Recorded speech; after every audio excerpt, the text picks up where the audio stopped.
Hi, good morning. This is Sandeep from In the Weekender. As promised, we are going to speak with the Leader of Opposition and Leader of National Party, Honorable Chris Luxon. And he has joined us here for a walk and stroll in such a lovely weather.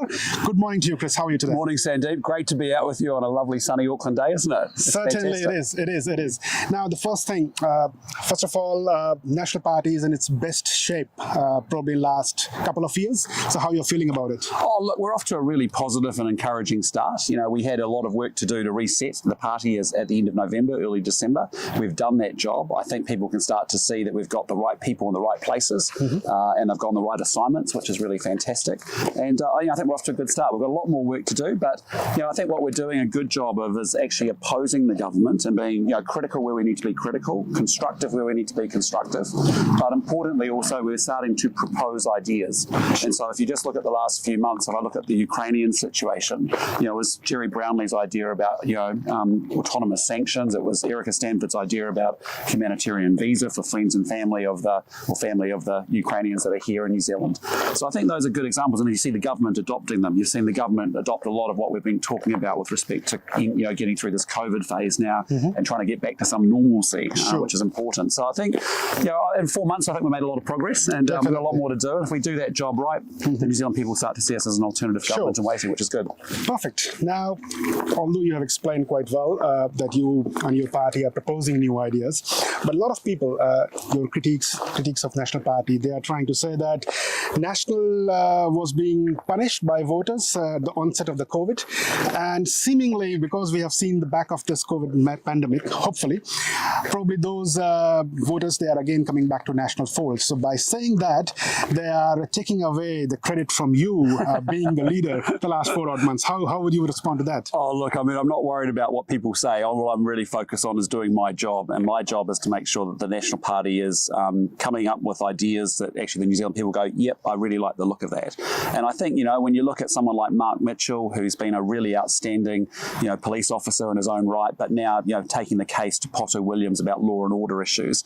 When you look at the work that Nicola Willis had done on housing, taking the work, to Megan Woods. When you look at the work Erica Stanford's done on immigration, taking it to Chris Harford. Those are a very interesting topic, and we will definitely talk more about law and order and immigration.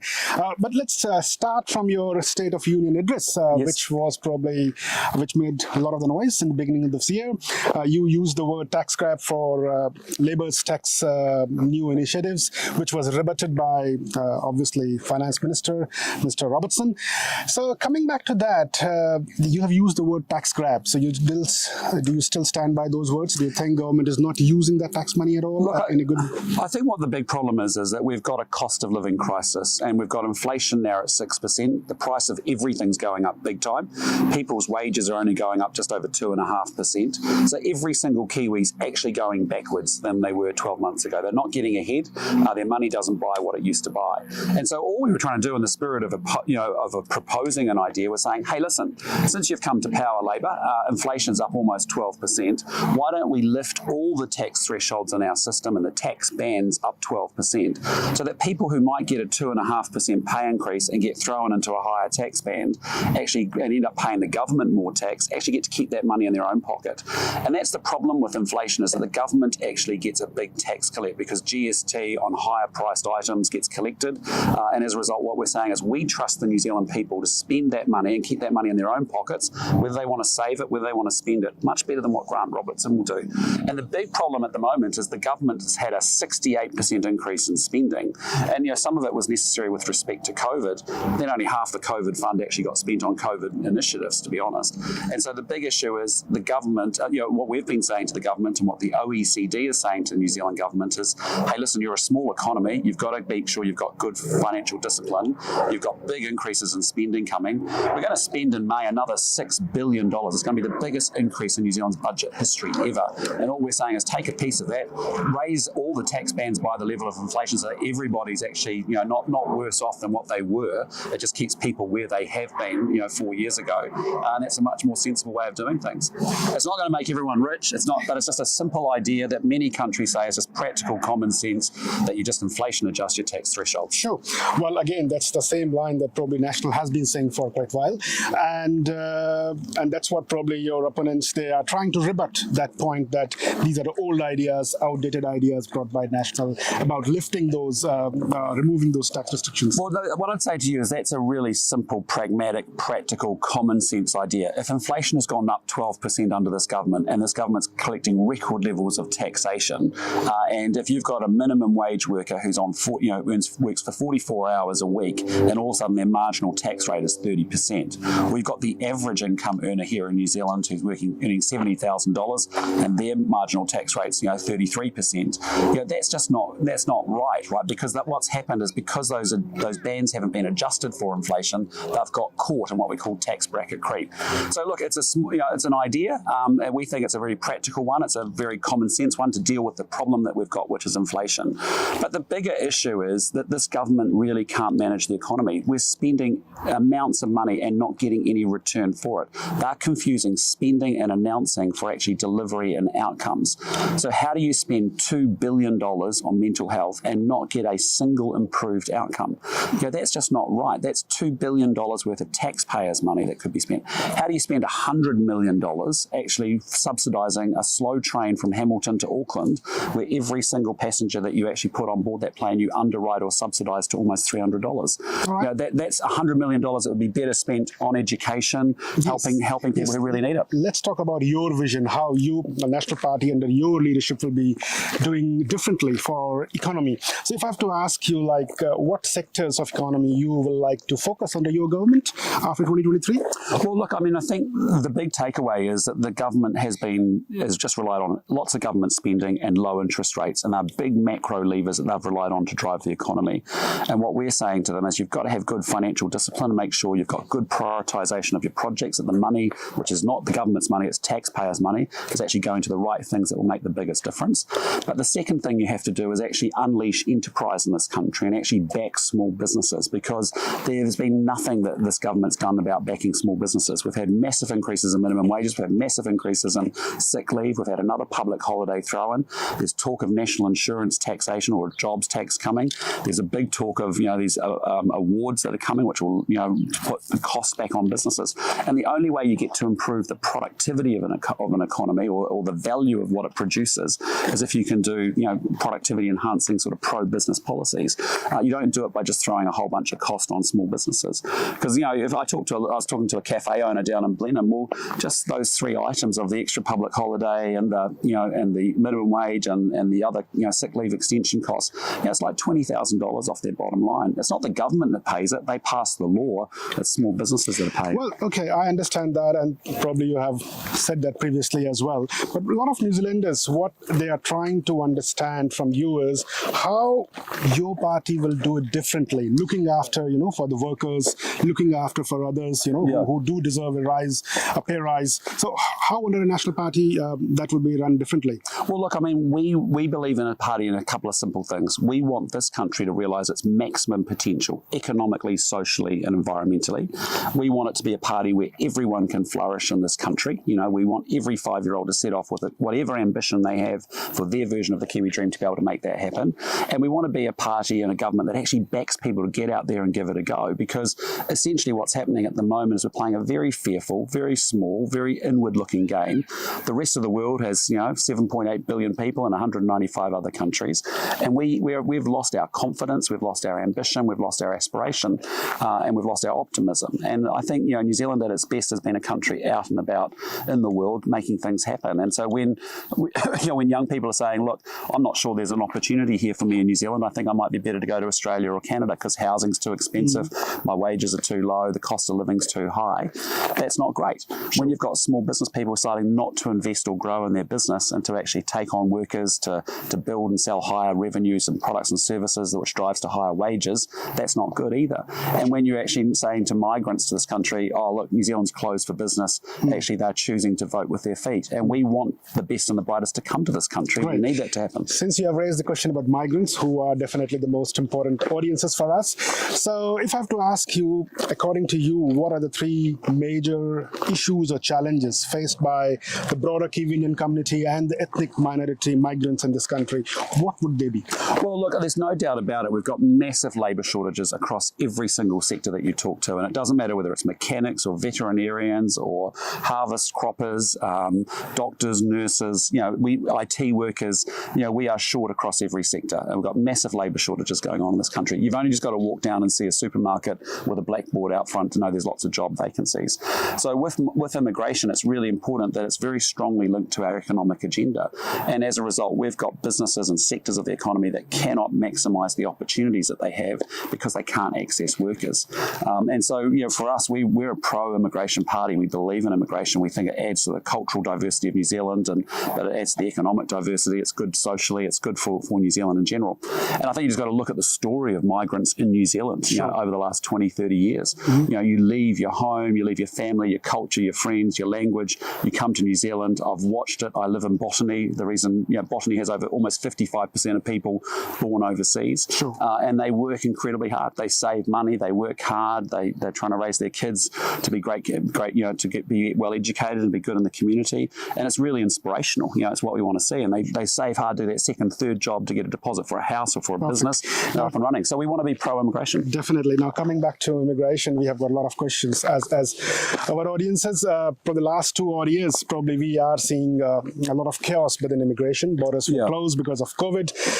So, I'm not sure, I will ask you if you're aware that because of the closed borders by this government, a lot of temporary migrants who were living here, working here, who were on valid visas, they were stuck overseas, they have been locked out. Do you have any idea how many numbers of those temporary migrants have been locked out of this country? Yeah, look, I think it's somewhere between 20 to 30,000 people. And, essentially they've left New Zealand, they were locked out. They've actually got some of their possessions, their cars, actually still here in New Zealand. And we haven't heard a single word from the government about what they're going to do. Plus tens and thousands of dollars that they have invested to be in this country. Absolutely. And, again, the government hasn't dealt with that issue at all or even talked about that issue. Right. So how would your government deal with those temporary migrants who are stuck overseas? Well, look, we think there's a real need to get them back in this country. We've got some critical and essential workers. So your government will restore their visas? Well, we would want to look at that and absolutely, look at doing that for sure. Because is it yes or no? No, it's yes. But what I'm trying to say to you is there's a number of immigration issues because it's not just the migrants that are offshore at the moment that we need to get back in the country. We're desperate for those workers in this country. We are desperate for backpacker visa people as well. If you think about tourism, how do we get that going if we don't have actually backpackers? How do we get kiwi fruit picking if we don't have backpackers in the country? So we're desperate for people in New Zealand. We're also desperate to there's no pathway for residency in New Zealand at the moment. So if you're actually, an enterprising doctor or nurse or a mechanic that wants to come to New Zealand, you're not even considering New Zealand as a place that's available because you can't see a pathway to residency. I was in Otaki, a couple of weeks ago, famous case of that doctor who was from, Wales, I think. He had 1,300 regional patients. He wanted a pathway to residency, wanted to become a New Zealand citizen, wanted to buy a house, raise his kids here, do all that stuff. And New Zealand couldn't even put a pathway for him. Sure. The response times for even looking at those applications is tremendously slow. Definitely. So for revamping the whole immigration sector, it will require a lot of quick actions and less talk and more delivery. So do you think you and your minister in charge, minister in waiting, is up for the task? Well, I would put it to you that Erica Stanford's been doing an exceptionally good job on the split family migrant situation and immigration in general. And I've actually asked Erica to lead immigration, but also education, because both those things are about skills. The skills we need to bring into the country from offshore and the skills we need to grow from within the country inside it as well. And I just say to you, who do you want as your Minister of Immigration? Do you want Erica Stanford or do you want Chris Farfoy? And I think Chris Chris Farfel has done very, very little and done nothing and sat on his hands the whole time. It's easy to shut a country down. But even before we hit COVID, visa processing times had slowed up big time, big time. Well, surely it is. It is definitely a very valid criticism of the government, especially of our audiences who have to deal with the immigration system. But the thing is to turn it around and to make immigration bureaucracy work and deliver what they are asked to do, that it would be an uphill task. Do you think you would be able to deliver that? Well, it's about getting things done. I don't understand. We've got tens of thousands of people, I imagine, in the Immigration New Zealand Department. They've been doing very little over the last 2 years with COVID. We've got probably well over 100,000 applicants sitting in the system, and now we've got to get going and process them. We still don't have a pathway to residency. It's still to be defined at some future point. Well, Australia's out there, Canada's out there. You even know the immigration consultants within New Zealand are encouraging New Zealanders that are immigrants that are stuck in New Zealand to actually think about going to those countries from here. So we're in a perverse situation. The economy's crying out for workers, and we have some real skill shortages. At the same hand, we actually have 90,000 more New Zealanders on a benefit, relying on government. We're not able to get them from welfare into work, and we should be doing a lot more in that space. But we should be opening the place up, and we need to be able to get these workers here, and that's what's holding industries back. Kiwi fruit industry, relies on probably about 8,000 immigrants, either through the RSE program or through backpackers. They're talking about leaving $500 million on the table, about $500 million. That's not good for New Zealand if we turn that revenue down. So, so I think, I just put it to you, I think Erica Stanford's done a very good job pushing a case and making a minister, ultimately respond to something or get some movement from him when he didn't want to do anything. Imagine what she can do when she's the minister. Perfect. All right. Now let's move on to another issue, which is a very important issue for our Kiwi Indian audiences and the broader ethnic minority.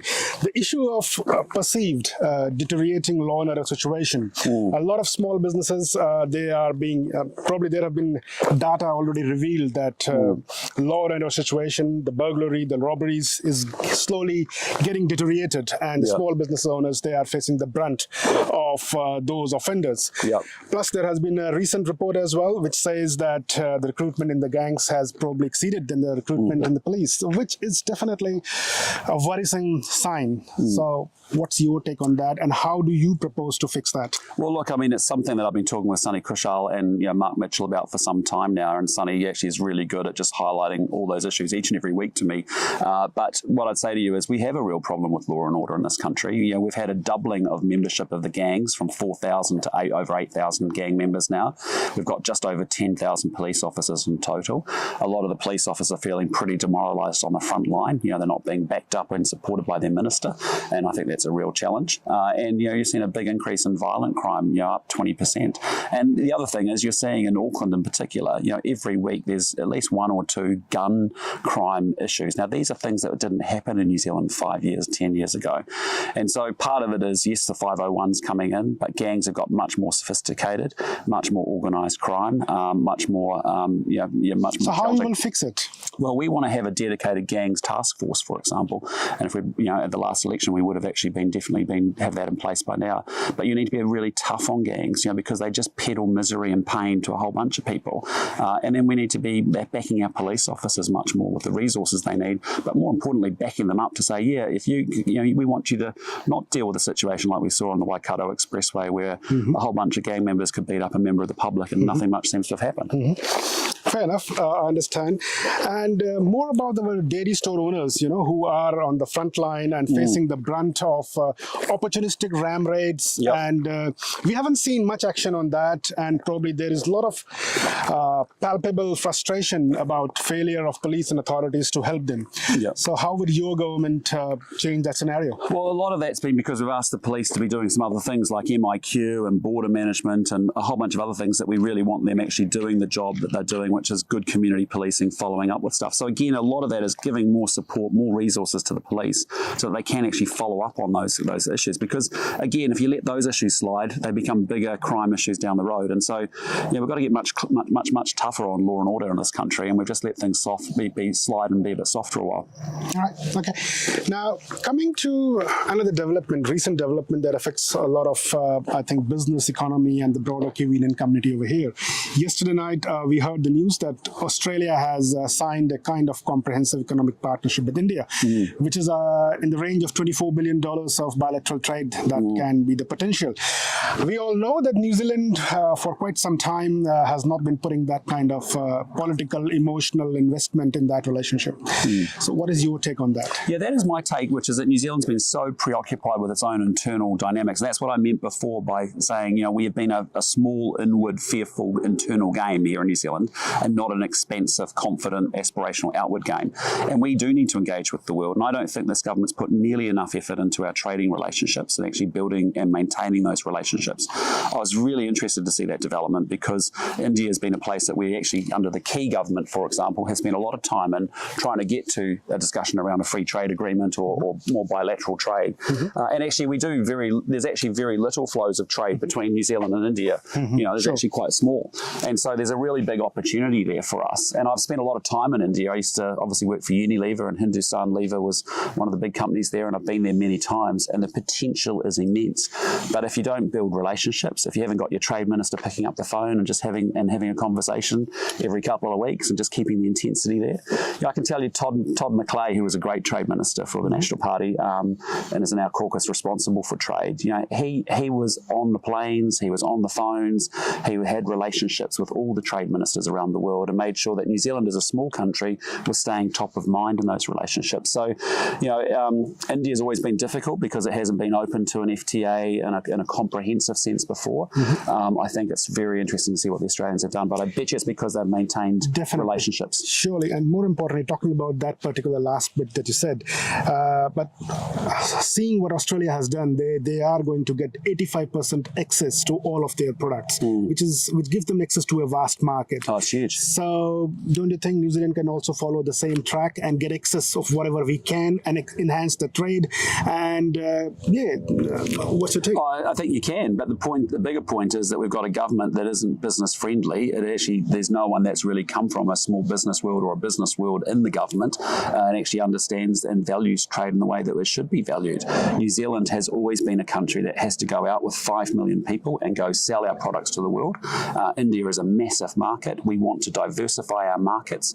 We've just signed the Regional Comprehensive Economic Partnership Program with, it's got Indonesia and Southeast Asian countries in it.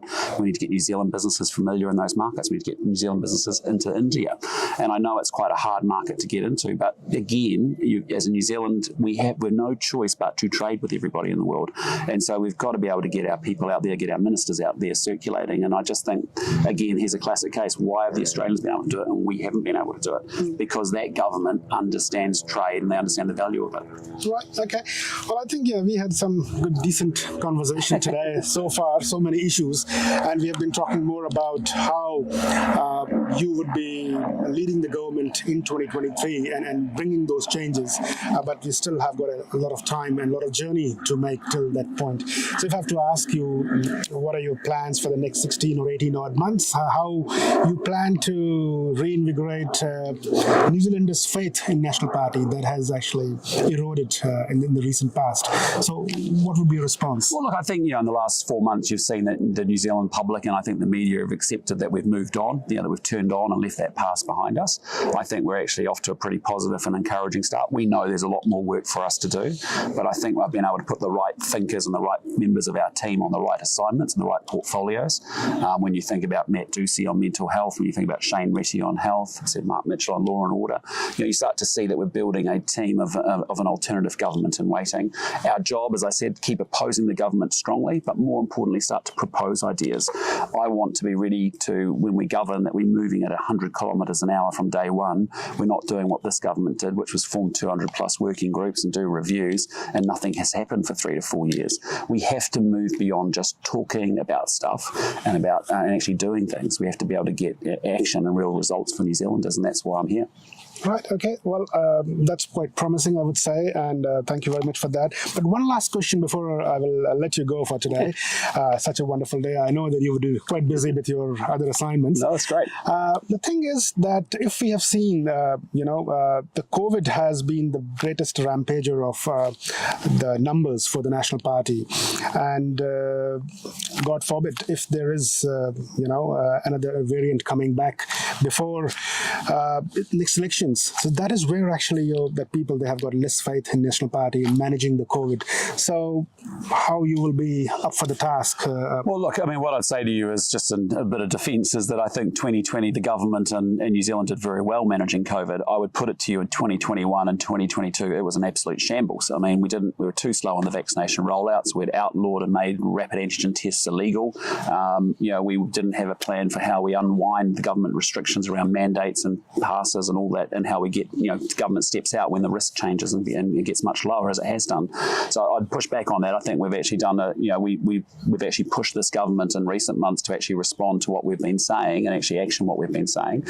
But the bigger issue is sitting there is this cost of living crisis. You cannot get away from it. We've got inflation, the second highest of the developed world, just behind the US. We've got Kiwis with wages not keeping up with that. That's what New Zealanders really want to know, is how is a government going to have the economic management credentials to be able to run an economy through quite a challenging time with high inflation.